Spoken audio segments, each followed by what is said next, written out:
Học trợ lý nha khoa có thực sự nhàn không? Tiền lương của mình ấy, năm đầu tiên là 900 won mỗi tháng, năm thứ hai là 1.000, năm thứ ba là 1.100. Nếu mà mọi người đi làm thêm trong quá trình học nghề thì mọi người có phải đóng thuế không? Sau khi tốt nghiệp thì mọi người có cần phải tiếp tục làm ở phòng khám mà mọi người đã học nghề hay không? Hello mọi người, mình là Quỳnh Anh. Hiện tại thì mình đang học nghề ngành trợ lý nha khoa ở Đức.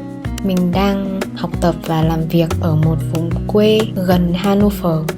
Ở chỗ ở mới này thì mình có may mắn gặp được các cô, các anh, các chị người Việt Nam. Những ngày lễ thì mình không còn lủi thủi một mình như ngày trước nữa, mà mình sẽ đến chơi với các cô. Hôm nay mình sẽ chia sẻ với mọi người trải nghiệm đi học và đi làm ngành trợ lý nha khoa của mình. Okay, let's get. Saw your silhouette in the backlight. Swear we could have met in a past life. Treating every night like the last time. So I end all my days with you. Yeah, we should share a backseat in a taxi to get home.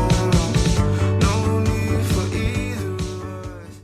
Hiện tại thì mình đang học nghề Ausbildung ngành Zahnmedizinische Fachangestellte. Hiện tại thì mình đã học ngành này được hơn 2 tháng. Và đây sẽ là những cái chia sẻ của mình trong hơn 2 tháng học vừa qua. Mình cũng muốn cảm ơn mọi người rất là nhiều trong cái video trước của mình. Cảm ơn những lời động viên từ mọi người.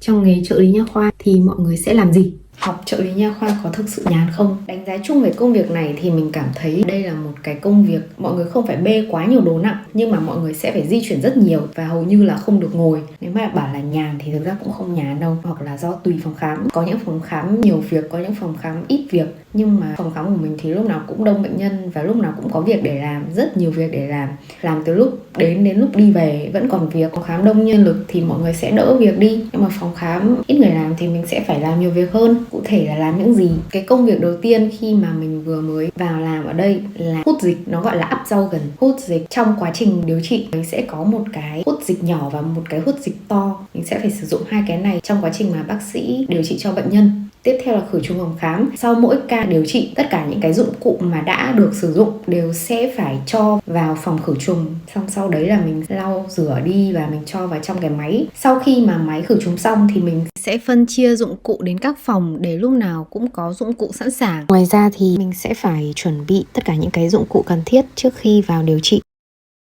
Ngoài ra còn có lập lịch hẹn, sắp xếp và quản lý lịch hẹn cho bệnh nhân, quản lý hồ sơ bệnh nhân, lưu trữ cập nhật thông tin vào hồ sơ bệnh án, làm việc với bảo hiểm, đảm bảo bệnh nhân cảm thấy thoải mái trong suốt quá trình điều trị. Lúc nào gặp bệnh nhân cũng sẽ phải mỉm cười, thật là tươi, thật là thân thiện.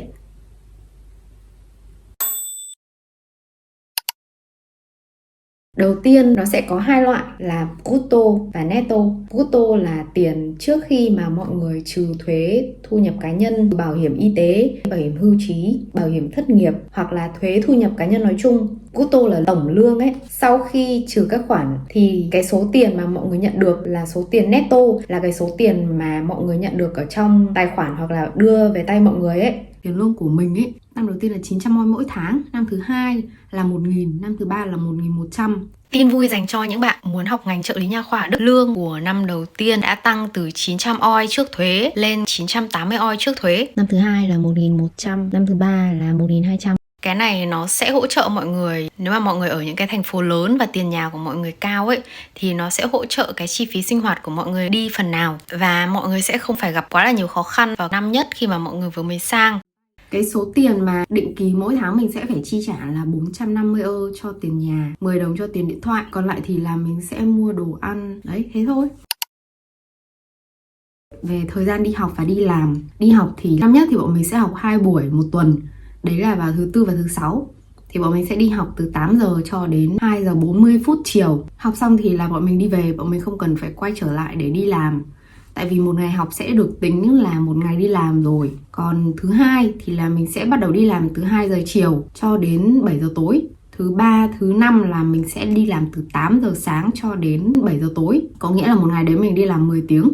Mình đừng nghỉ giữa giờ là 1 tiếng. Cái ngày đầu tiên khi mà mình đi làm ấy thì nói chung là mình cũng thấy hơi sốc. Tại vì là chưa bao giờ mình đi làm mà mình phải đứng nhiều như thế. Ban đầu mình cũng thấy hơi ngộp. Nhưng mà dần dần rồi thì mình cũng gặp thấy quen hơn. Khi mà mình không biết việc ấy thì mình sẽ cảm thấy nó rất là nhàm chán, nó trôi qua rất là lâu. Nhưng mà khi mà mình biết việc rồi, khi mà mình tập trung mình làm việc thì thời gian nó sẽ trôi nhanh hơn. Sau khi ra trường thì mức lương trung bình khởi điểm cho một trợ lý nha khoa là từ 2.000 cho đến 3.000 euro một tháng, tùy kinh nghiệm và tùy vùng. Sau khi tốt nghiệp thì mọi người có cần phải tiếp tục làm ở phòng khám mà mọi người đã học nghề hay không? Câu trả lời là không. Và sau khi mà mọi người thi tốt nghiệp xong và đỗ thì mọi người sẽ chấm dứt hợp đồng và đi tìm công việc ở chỗ khác. Trừ những cái hợp đồng mà công ty ghi ở trong hợp đồng là bạn sẽ phải làm cho công ty sau khi mà bạn tốt nghiệp. Sau khi mà mọi người tốt nghiệp xong ấy thì mọi người sẽ không còn là Azubi nữa, mọi người sẽ là Fachkraft. Và cái lương mà phòng khám phải trả cho bạn, chủ phải trả cho bạn, nó sẽ cao hơn cái lương học nghề. Nếu như mọi người tiếp tục ở lại phòng khám và làm tiếp sau khi tốt nghiệp thì khả năng là lương sẽ không cao bằng mọi người đi chỗ khác tìm việc. Về mini job, nếu mà mọi người đi làm thêm trong quá trình học nghề thì mọi người có phải đóng thuế không? Theo như trang azubio.de, nếu như mọi người đi làm mini job hay còn gọi là naven job ấy, và lương của mọi người không quá 520 oi một tháng thì sẽ có hai trường hợp. Một, nếu như chủ của cái công việc mà mọi người đi làm mini job đóng cho bạn một cái thuế gọi là Pauschalsteuer 2%, chỉ có 2% thôi, bạn sẽ nhận về tay được toàn bộ 520 oi một tháng cho công việc là naven job. Nhưng nếu như mọi người đi làm thêm mà chủ của mọi người không đóng cho mọi người Pauschalsteuer thì mọi người sẽ phải tự đóng thuế. Nếu như mọi người làm được 520 oi một tháng nhé, trừ thuế đi các thứ, về tay chỉ còn có 330 đến 360 oi một tháng thôi. Khá là ít đúng không? Thế nên là nếu mà mọi người đi làm ấy đã vất vả rồi thì nên đề nghị với chủ, nên tìm những công việc mà chủ đóng cho bạn cái Pauschalsteuer này thì mọi người có thể cân nhắc. Mọi người được đi làm 20 tiếng một tuần. Nó sẽ ghi ở cái visa hoặc là cái thẻ cư trú của mọi người ấy. Ưu điểm là làm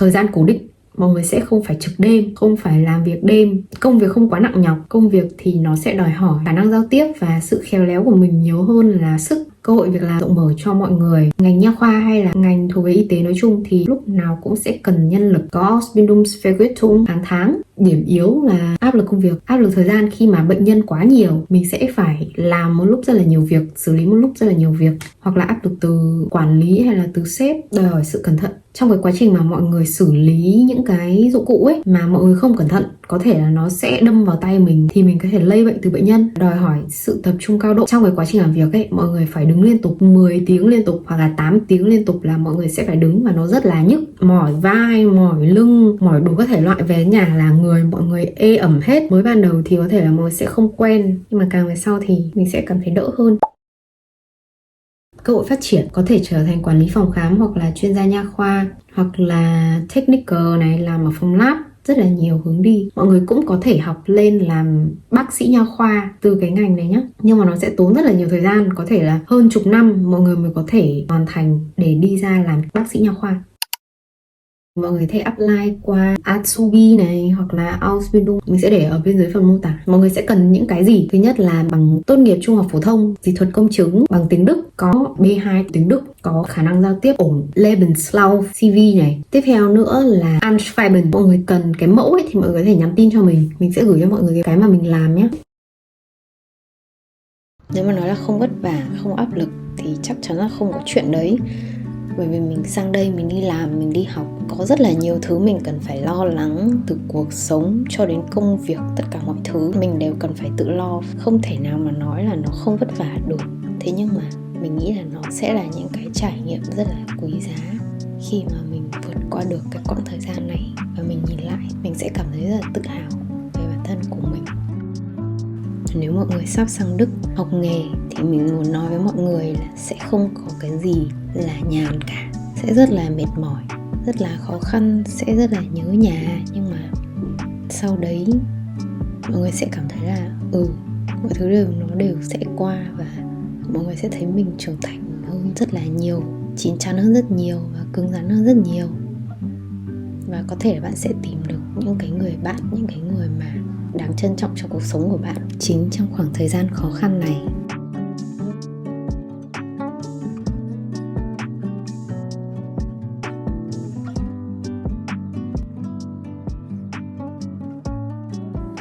Cảm ơn mọi người đã quan tâm và theo dõi. Nếu mà mọi người có câu hỏi gì hay là thắc mắc gì thì comment xuống bên dưới và mình sẽ giải đáp thắc mắc của mọi người nha.